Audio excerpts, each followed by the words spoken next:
company.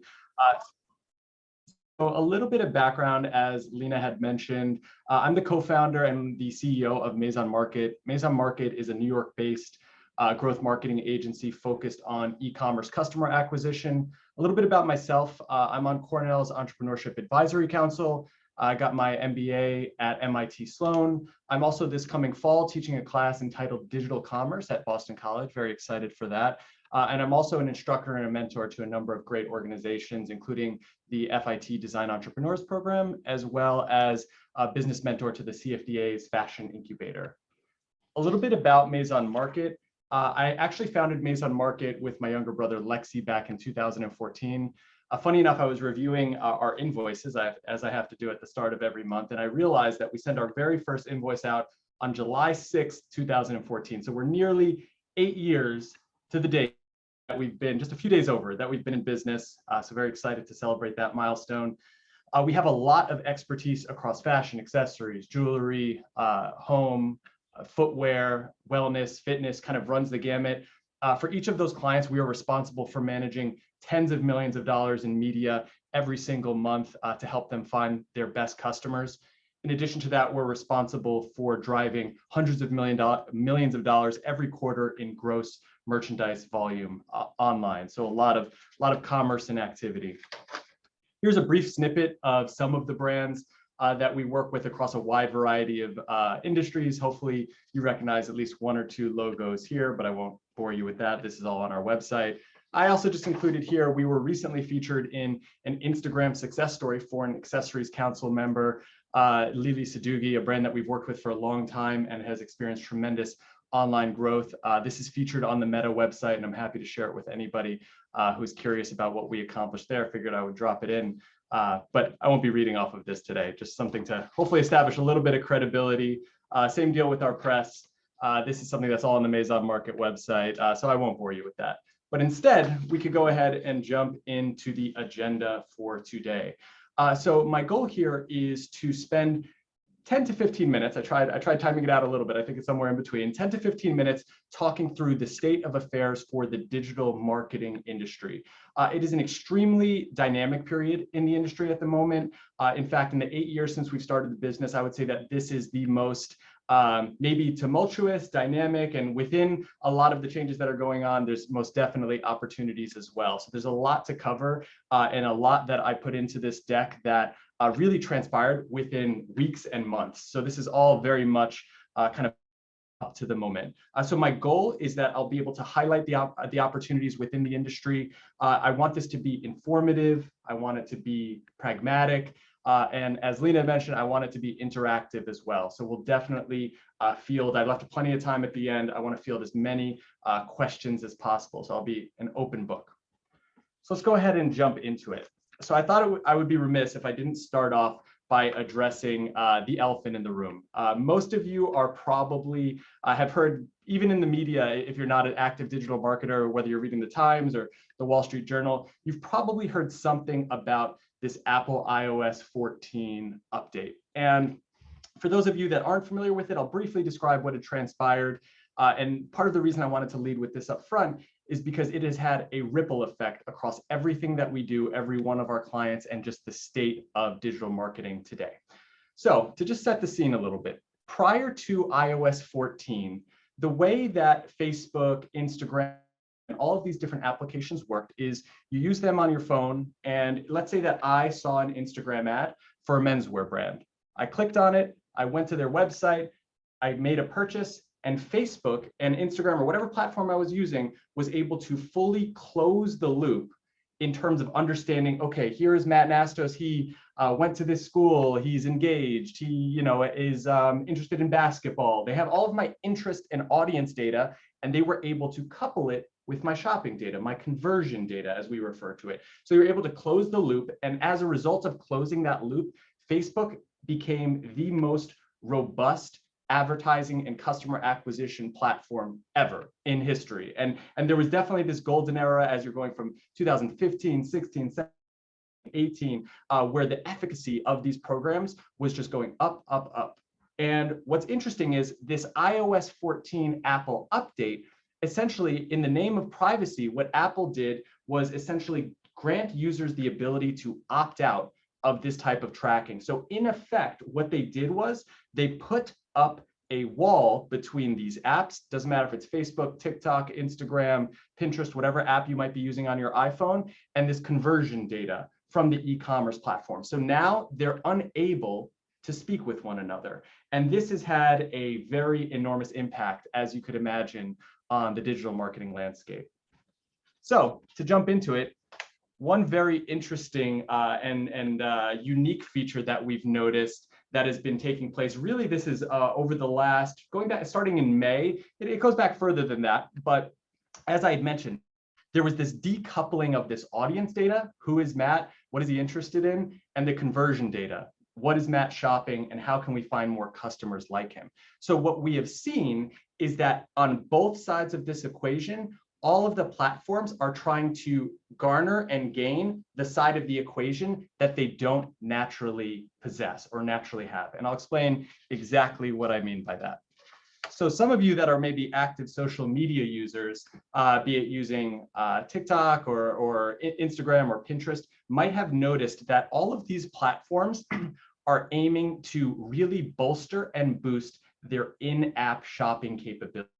So for example, I notice even when I'm casually or personally using Instagram, that their promotion of in-app shops has really skyrocketed within the last 12 months, and even more significantly within the last 6 months, to the extent, by the way, to put this in perspective, that Meta actually grants a number of Maison Market clients credits, advertising credits, to promote their in-app shops. There's a lot of pressure and incentive to get in-app shops to gain traction, in essence.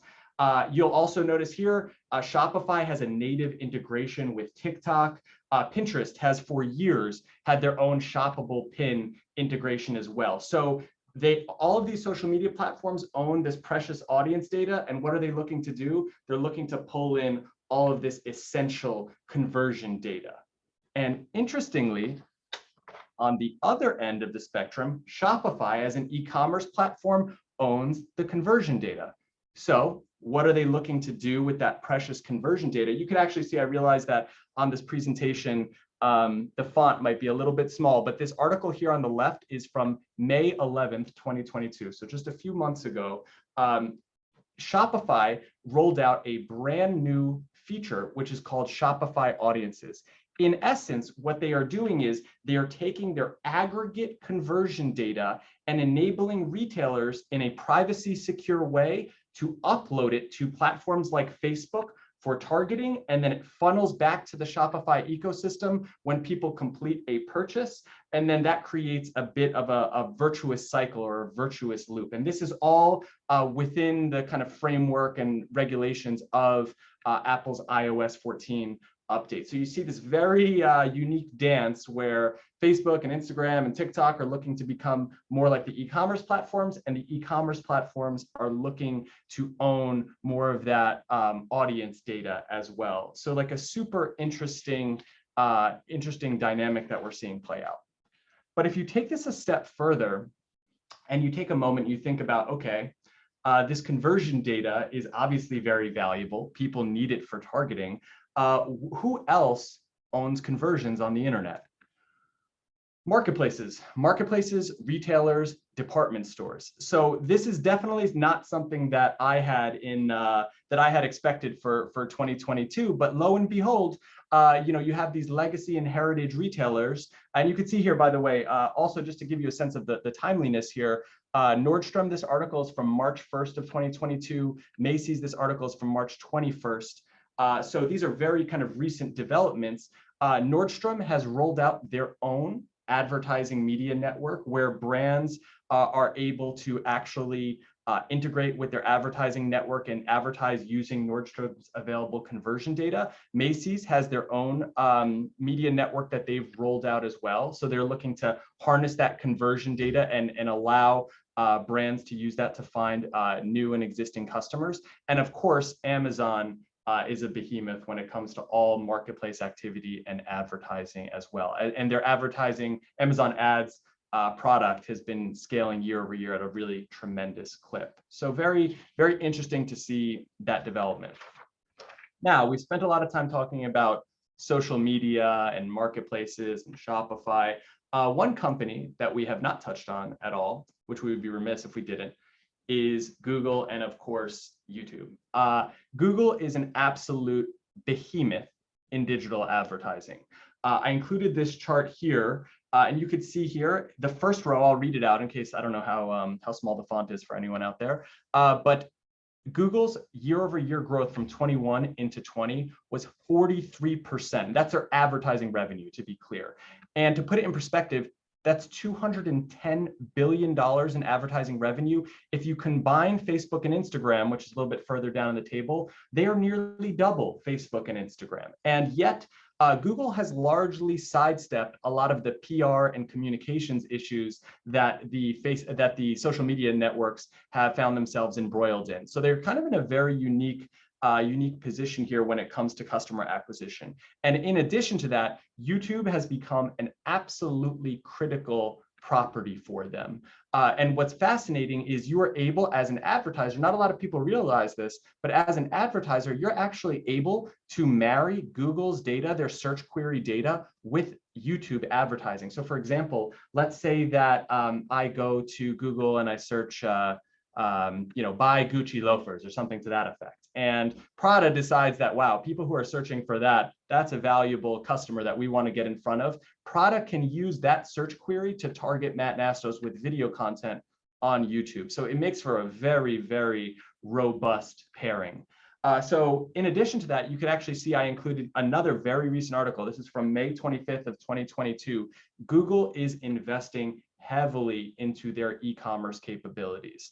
So they're looking to play the same sport that everybody else is that I had been alluding to. And the shape of that is not only within that YouTube domain that I had been discussing, but also through Google Shopping, Google PLAs, and looking to build out more of a marketplace style footprint. Now, there's one company that you won't see listed here on this table. You see Google, you see Facebook, you see Instagram, you even see Microsoft and Twitter down there. The one company that you don't see there that everybody is talking about is, of course, TikTok. Everybody's favorite social media dance viral platform here. So obviously TikTok is not a publicly traded company here in the United States, so their data is a little bit less public.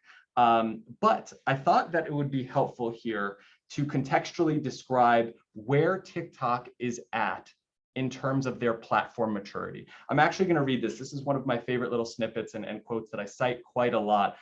So bear with me as I read this aloud, but I do think that it's worth kind of double tapping on exactly what it means. Centralized platforms follow a predictable life cycle. When they start out, they do everything they can to recruit users and third-party complements like developers, businesses, i.e. brands, and media organizations. They do this to make their services more valuable, as platforms are systems with multi-sided network effects.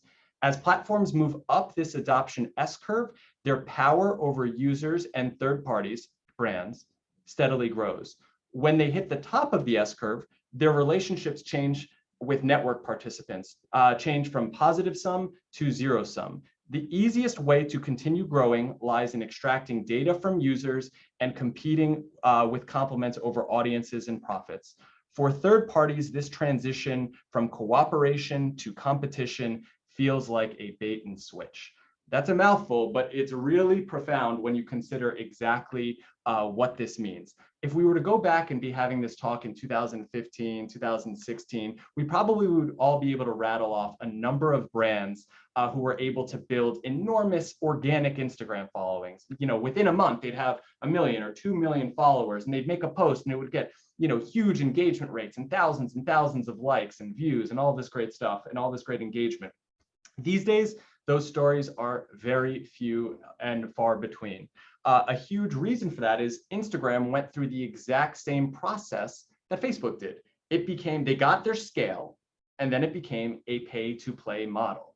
Why do I bring this up? I bring this up because TikTok is in a very distinct part of this S-curve. They are in an earlier maturity stage where they are, in effect, to brands, businesses, and users, giving more weight to organic content and allowing brands to do more organically without having to spend a lot of money However, what this S-curve and what this whole kind of hypothesis puts forward is that this is a time and a place and a moment. So if you want to take advantage of TikTok for inexpensive, asymmetric customer acquisition, the time is now. It's the best time to plant a tree is yesterday, but the second best is today. So if you're thinking about, oh, is it too late to get on TikTok? The answer is no, but there will be a date when it's too late, or not too late, but rather there will be a date when you'll have to pay for what you can today get for free.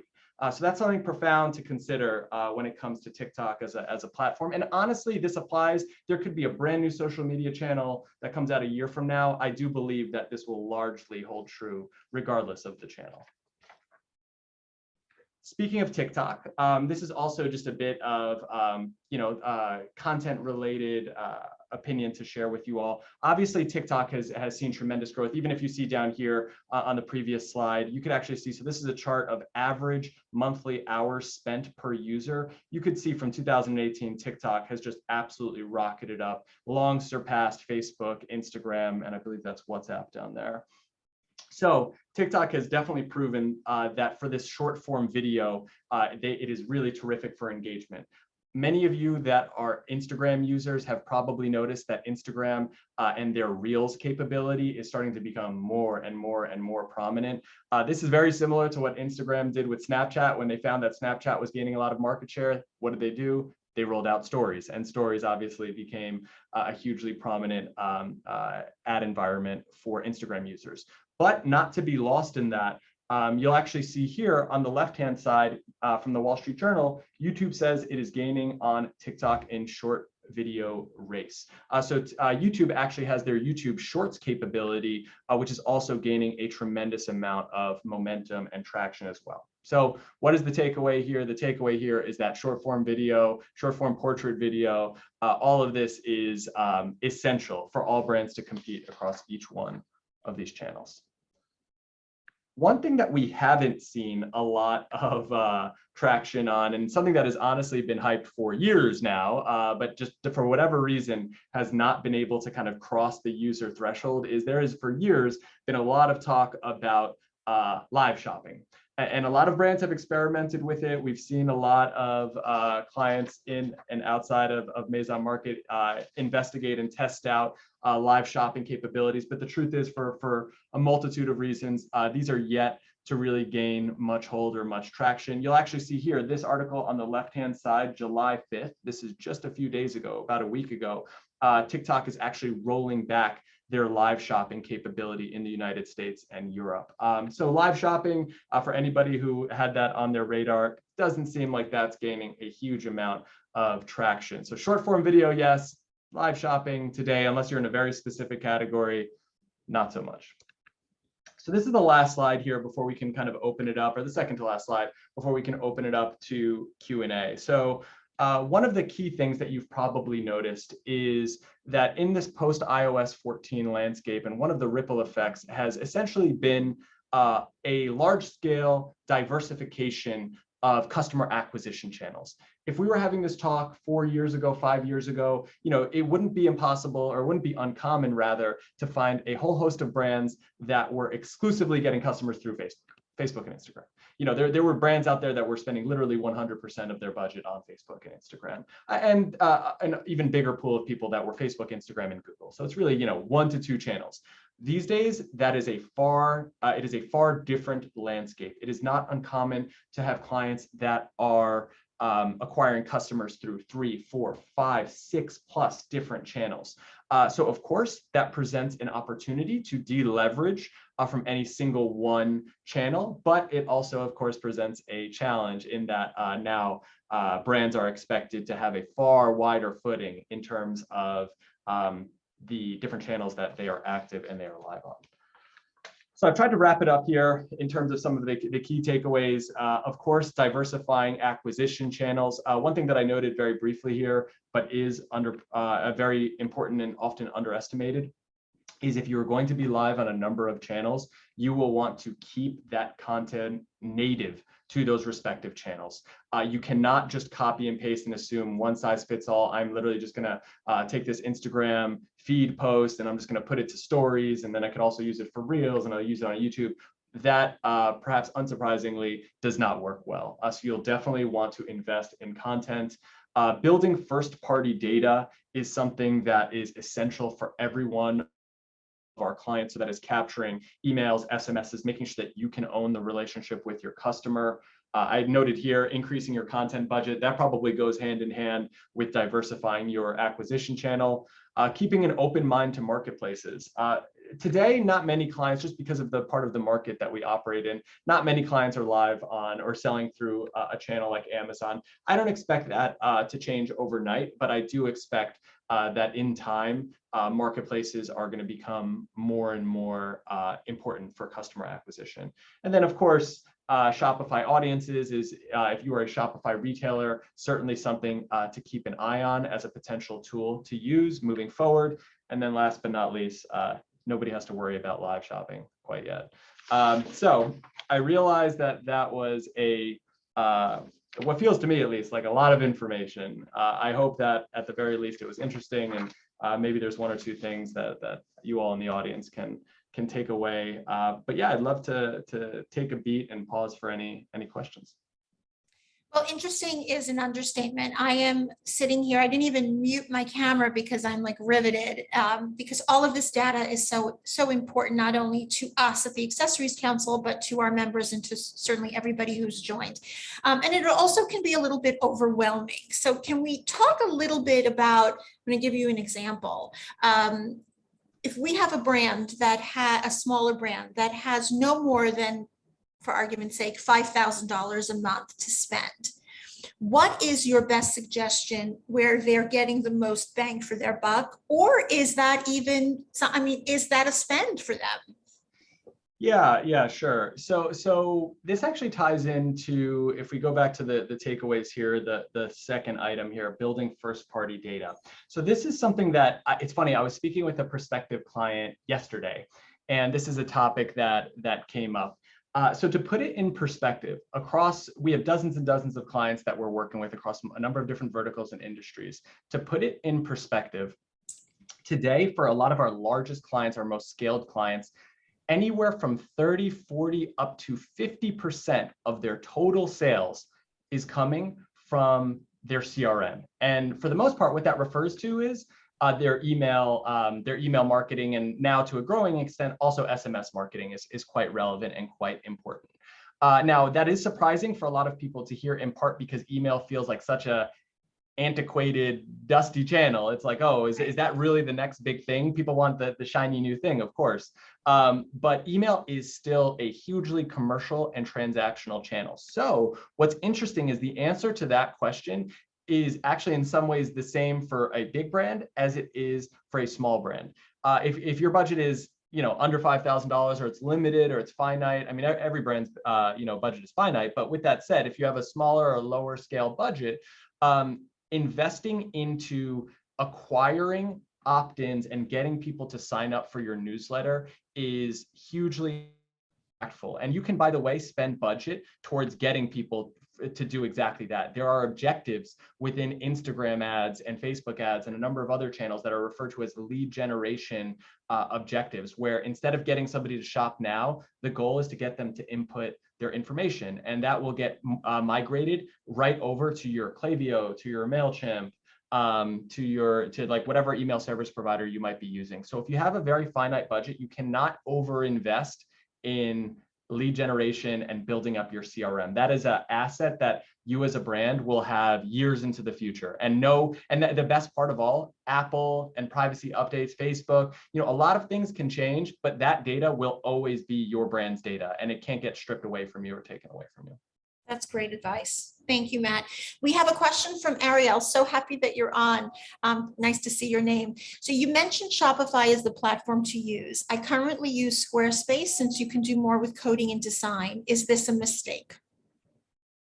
It's interesting. So I'm trying to tread lightly. I don't know if this part of the talk will be published, or I can speak very freely here. So first and foremost, what I will say is that Maison Market does not build websites. So we do not have a horse in this race. It's not as though if I give you some advice to go down one path or another, it's because that will impact our work. With that said, is being on Squarespace a mistake?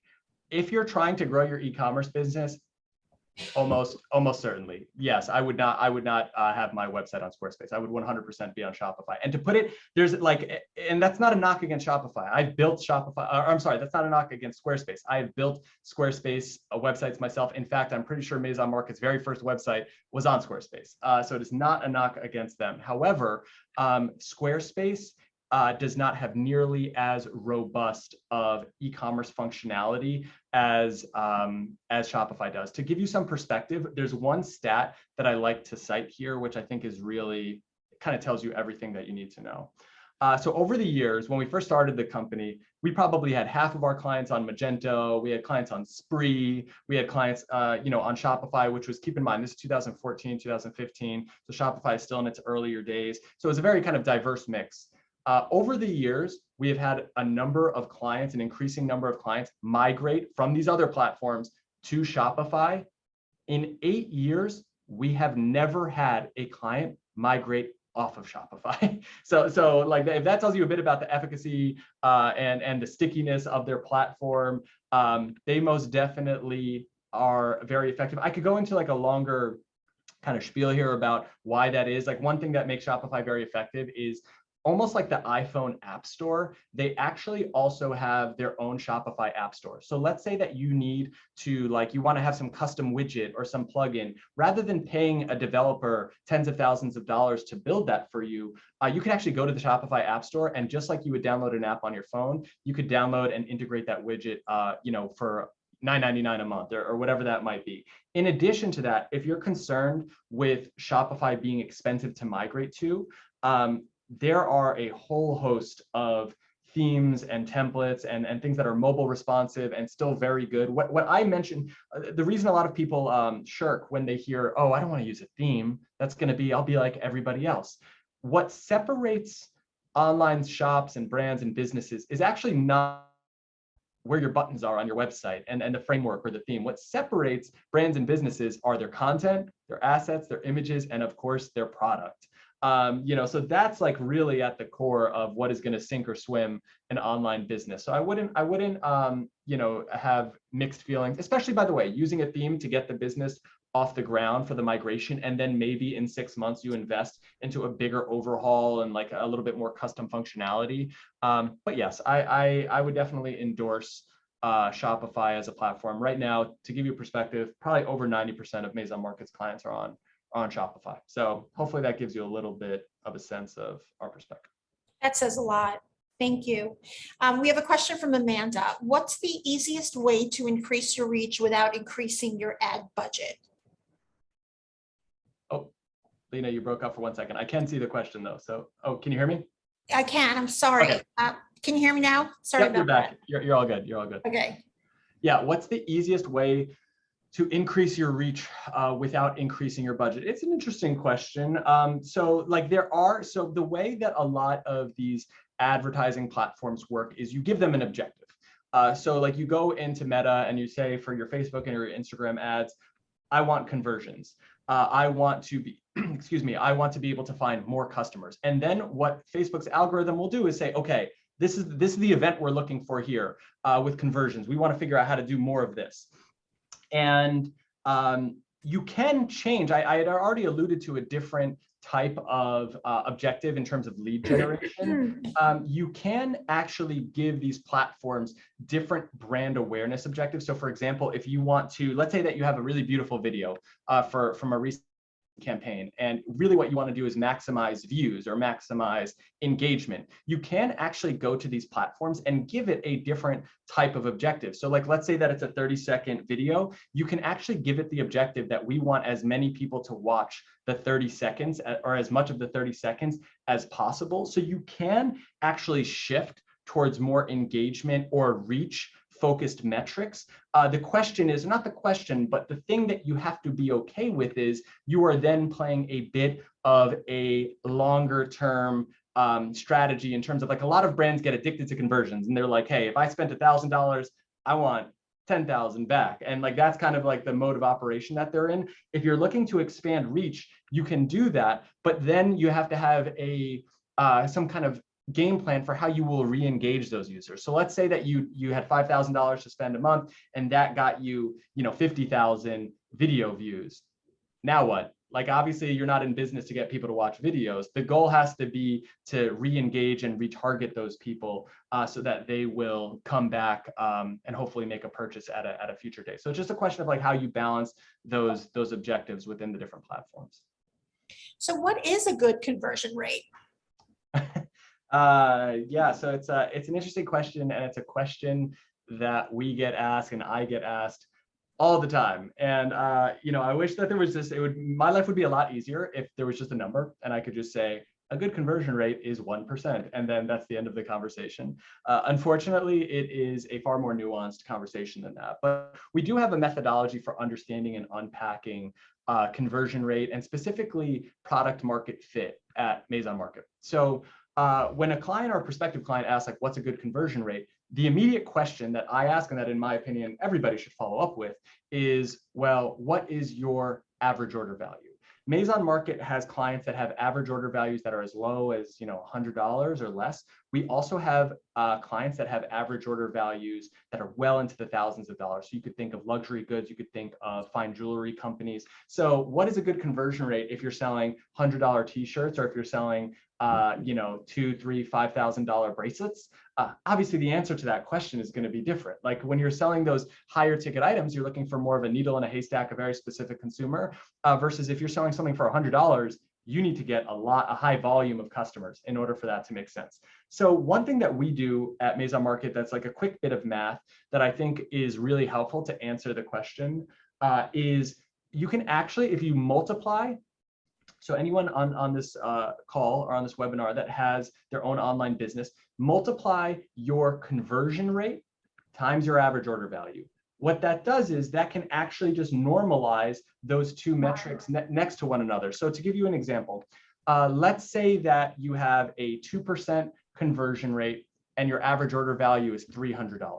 We just multiply these numbers next to one another, and that gives us like what we now call a conversion value of $600. That's 300 times 2, conversion value of 600. We use that metric internally to give us a sense of, relative to how much people are spending, at what clip are they shopping. So it's kind of this proxy for average order value. Now, obviously, you need to have a bit more data to understand benchmarks and like what is a good number for this conversion value score. But that's typically the way that we'll think about it, is conversion value related, or I'm sorry, conversion rate related to average order value. Interesting. Thank you. I want to go back to content for a moment because we talk about how important content is. So do you prefer to work with highly produced content or more lo-fi content? Yeah, also an interesting question. So obviously working with a number of brands in fashion, our clients invest in a lot of just like very typically produced seasonal content that is striking and is beautiful. However, what we have seen over the past 2 to 3 years is a migration towards, like, from that highly produced seasonal, a few times a year type of content, to now we literally have clients, and even, by the way, at higher price points, we have clients that are supplying us with more native or lo-fi content, literally content that can be shot on an iPhone. And we've seen that some of that native content, especially, by the way, one thing that's very interesting is, especially if we're working with an eponymous designer, right? Where the designer, her name is the brand. People love that level of personalization and almost feeling like they are going behind the scenes and getting to know the designer or the people behind the brand a bit more. That type of native content. And if you think about it logically for a moment, if you're going through your Instagram reels, right, or your Instagram stories rather, and you're seeing your friend who's in Italy on vacation, and then you're seeing your dad barbecuing or whatever it might be, and then you get to like a very highly produced ad for Porsche or BMW or whatever it might be. Like, that's going to take you out of like what was a very kind of intimate, localized experience. Whereas if you get to that moment, so you see your friend, you see your family, and then you get to that moment, and for a brief moment, you think that you're looking at somebody that you know, it makes it a far more intimate experience. So not everything needs to be like incredibly highly produced to be effective.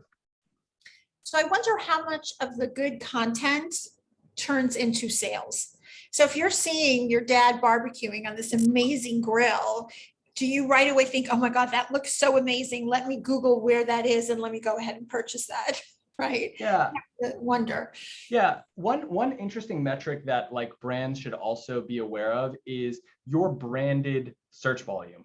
If you're doing so, actually, so going back to an earlier question, so Amanda's question. So if you are doing more reach work, you're looking to get out in front of the universe, and you're not necessarily saying, I need a conversion right this moment, but you're looking to like raise your brand awareness. Historically, and I don't think enough people appreciate this. Historically, brand awareness was this like fluffy thing where, you know, you'd have to get like you'd have to do a test group and get a survey, and you do the Pepsi challenge. Oh, have you ever heard of like, you know, this motor oil? And it's like it was all like very kind of behind closed doors and difficult to understand and quantify, most importantly. What you can do today to understand your brand awareness and whether or not it's increasing is to monitor your branded search volume.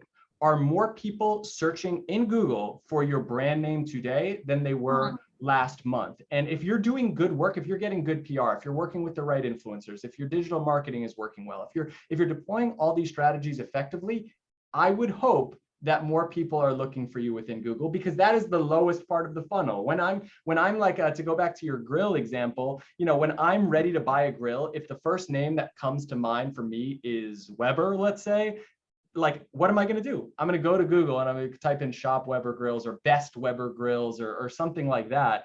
So Google is the repository of that brand awareness. So there is a way to quantify whether your efforts are working or not. Right. Let's talk about influencers for a moment, because you touched on something that I know many are interested about. And let me ask this in a very politically correct way. Are influencers worth the spend? Because you come across all of these amazing influencers with great content, and they're asking for an astronomical amount of money, and we have brands that can't afford that. Sure. Is that a direction that you stand behind? You know, like my answer with a lot of this, I would say that there's nuance to be had here. So can influencers work and drive a lot of sales volume? Sure. Have I seen brands that give and seed a lot of product and pay an influencer and they don't even see the slightest uptick in sales? Absolutely. There's a lot of limited predictability. And by the way, what I'm sure people have experimented with influencers previously, or people that are on this call, or brands that are on this call that have experimented with influencers have experienced, is they've even gone back like, okay, we worked with this influencer last month and it was gangbusters and it did super well. And then they go back to the well and they work with that same person again, and it doesn't work as well. There's diminishing effect. There is a lot of variability in terms of how influencers work. However, what we have seen bring more kind of scientific accuracy to influencer work is the use of like brand collaboration and paid media to get more attributable revenue from these influencers. So to explain, I realize that was a bit of a mouthful. So to explain exactly what I mean by that, let's say that there's an influencer, let's say that you have a handbag brand, and there's an influencer that like you think aligns very nicely with your audience. What you can do is within Facebook Ads Manager, you can form a actual collaboration with this influencer and then do targeted ads to their audience and to your audience, which shows this is by featuring influencer and bag brand. I'm sure some people have seen that within Instagram, where it's like a dual tagged type of sponsored post. Now, what that gets you is a lot more targeting control over the audience that you're going after. And then in addition to that, it gets you attributable revenue. So if you're spending $10,000 to promote this collaboration with an influencer, this isn't $10,000 that just goes to their fees that just evaporates into thin air. This is $10,000 that you can then tie back to a return on ad spend or a return on investment. And we've seen that actually gives brands a lot more control over the efficacy of their work with influencers. And we have Ani, hi Ani, from Etoile Handbags, who says 100% this works really well for us. And Ani is a small brand that's growing rapidly. So it's always nice to get some positive feedback. So thank you for that. We have one last question that's an interesting one and something that I often think about too, and it comes from Carly. What about if your email list is not huge? Do you recommend buying targeted lists? So the short answer to that, okay, I get asked this as well. The short answer to that is no, if your definition of buying lists is going to some company and they're going to give you 100,000 emails of people that have never heard of your brand. Generally, what you're looking for with any kind of effective email marketing program is it is essential that the end customer opts in to receive communications from you. If a random user, even if they're in your target audience, just starts getting emails from you, then they are not only are they not going to become a customer, they can unsubscribe, they can report as abuse or spam. And then what ends up happening is that the IP address that you're sending your emails from will get dinged. And then you start to hear from like, well, why are all of our emails going into this spam folder? Right. And that's generally why, when you have those very, very low engagement rates. However, circling back on something that we discussed earlier, if you have a budget, like what a lot of people don't realize, if they're like, hey, can I just spend $10,000 and get 100,000 emails? No, you can't do it in that way. But what you can do is take that $10,000 and apply it towards a lead generation program where you are showing ads to people and prompting them to opt in to your newsletter community. If they press that button and they opt in, it is a psychological and legal barrier that they are crossing over that is going to have far better effectiveness. And what you can do, by the way, to really entice people to join your community is have a strong lead magnet. A lot of people might do 10% off with their first purchase, 15% off, 20% off. A lot of people do contests and sweepstakes. You can get very creative with how you want to pull people into your community. So just something to consider, I suppose. So thumbs up on newsletters, right? Thumbs up on newsletters. And I only briefly touched on it, but more and more Maison Market clients are also doing SMS marketing, and text-based marketing can also work very well. So if you're not doing that, now might be a good time to start having a look. Well, for those who are not getting our newsletters, I highly recommend that you start. Exactly. Because it is filled with so much information. Go on to accessorycouncil.org and sign up for our newsletters. Matt, you're amazing. Truly. We are so grateful to have spent this time with you. The information is invaluable. I will share your information. I've gotten some private messages here of, oh my God, how do I get in contact with him? Well, I will share. So nobody worry. And I thank you again. We're going to see more of Matt because we plan on doing more of these marketing webinars because it is so relevant and so important to everybody's businesses, big, medium, large, small, all of that. Okay, a little plug here, guys. We just launched our July issue of Accessories Magazine. If you haven't seen it, please go on our website. It's a chock full of incredible information and images and stories, and hoping to get Matt on board for October. So be on the lookout for that. And then, of course, we are 2 weeks away from our ACE Awards, our 26th year of our ACE Awards. So those who have not ever been, we would love to have you. It's a party. It's so much fun. We have an incredible list of honorees. And yes, Matt will be there with his brother. You can find out all of our wonderful honorees and sponsors on our website. There's special pricing for our members. There's opportunity to advertise in the special ACE Journal. We also have a wonderful holiday opportunity coming up with the magazine. So look out for all of these great things that we have in store for fourth quarter. Lastly, Design Excellence Awards. If you haven't submitted, we have opened up with a little bit of discount pricing until August 1st. So please submit your items to our Design Excellence Awards. So those were my shameless plugs there. Thank you again, Matt. All the best. Thank you to everybody for hopping on, and please be on the lookout. I will share Matt's information shortly. Thanks so much, Lena. I enjoyed it. Take care, everybody. Bye.